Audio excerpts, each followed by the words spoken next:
La pouponne et la chaise haute.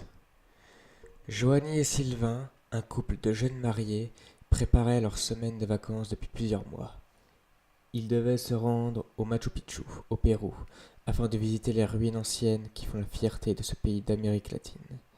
Le couple avait embauché Aline, une bonne amie de la famille, afin de prendre soin de leur pouponne durant les 8 jours qu'allait durer leur voyage. Cette dernière, une femme dans la cinquantaine, était une personne de confiance, et les nouveaux mariés n'avaient aucune inquiétude.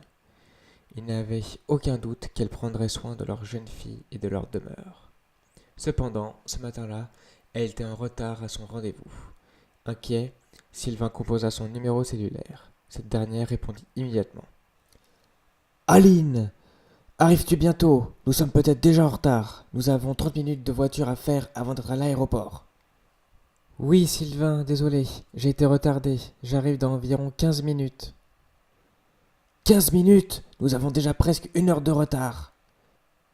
Je suis désolé, je suis sur l'autoroute. J'arrive dès que possible. La frustration, la frustration gagnait Sylvain qui lâcha un regard désespéré à sa femme. Ils risquaient déjà d'être en retard et ils avaient été très difficiles d'organiser leurs jours de congé avec leurs employeurs respectifs.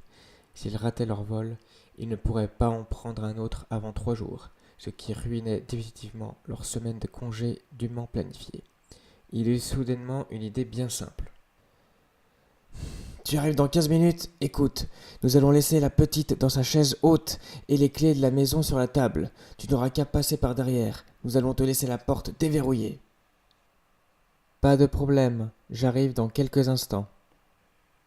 Le couple de jeunes mariés partit en trombe. Les bagages étaient déjà dans la voiture depuis plusieurs heures. Avant d'embarquer dans l'appareil, la jeune mère tenta en vain de recontacter Aline afin de savoir si tout allait bien. Mais cette dernière ne répondit pas. Elle doit être en train de s'occuper de la petite, pensa la mère. Je vais tenter de la rappeler plus tard. Le voyage allait bon train, et les jeunes mariés visitèrent l'ancienne cité, un cas comme ils avaient tant souhaité. Ils eurent beaucoup de plaisir. Pendant leur périple, ils eurent cependant une ombre au tableau. Aline ne répondait pas au téléphone, et malgré qu'ils eurent laissé des messages expliquant comment les rejoindre à leur hôtel, elle ne retourna aucun appel. De plus en plus inquiète, la jeune femme téléphona à sa mère. Bonjour maman, ça va bien? Demanda Joanie. Oui, bien sûr. Et toi, comment va ton voyage, ma belle? Bien, c'est vraiment extraordinaire. On va aller se baigner dans des sources d'eau chaude cet après-midi. J'ai très hâte. Mais je suis un peu inquiète. Pourrais-tu passer à la maison pour voir comment Aline s'en tire avec la petite? J'essaie de la joindre, mais ça ne fonctionne pas. Pas de problème. Je passe dès que j'ai 5 minutes. Plus tard dans la soirée, la grand-mère se présenta à la maison de sa fille.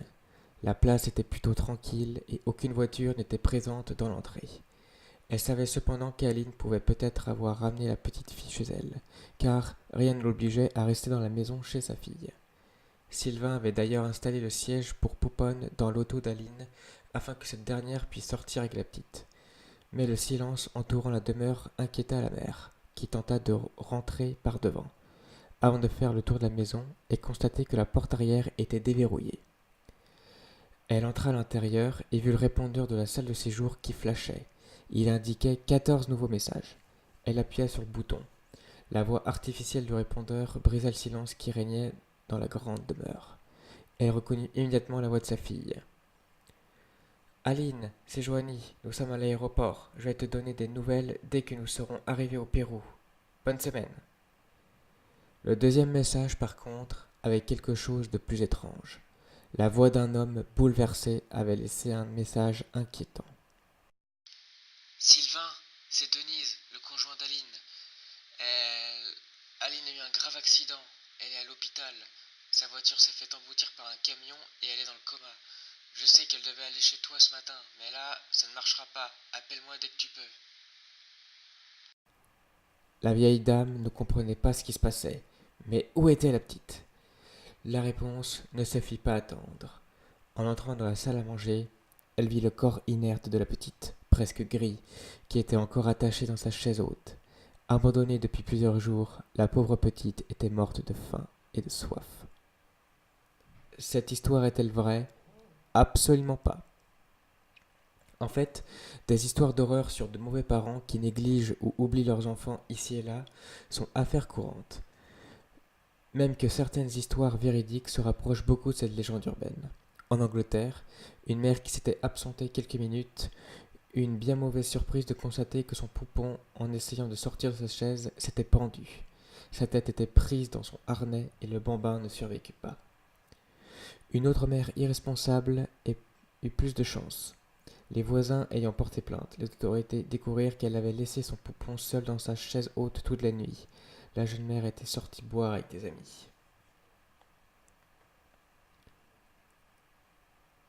Ces histoires sont horribles, mais rappellent une chose bien simple. Vos enfants sont fragiles et vulnérables. Ils dépendent de vous. Prenez-en soin.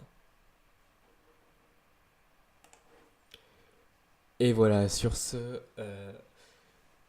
petite phrase, la vidéo se termine. Je vous dis à bientôt. Ciao.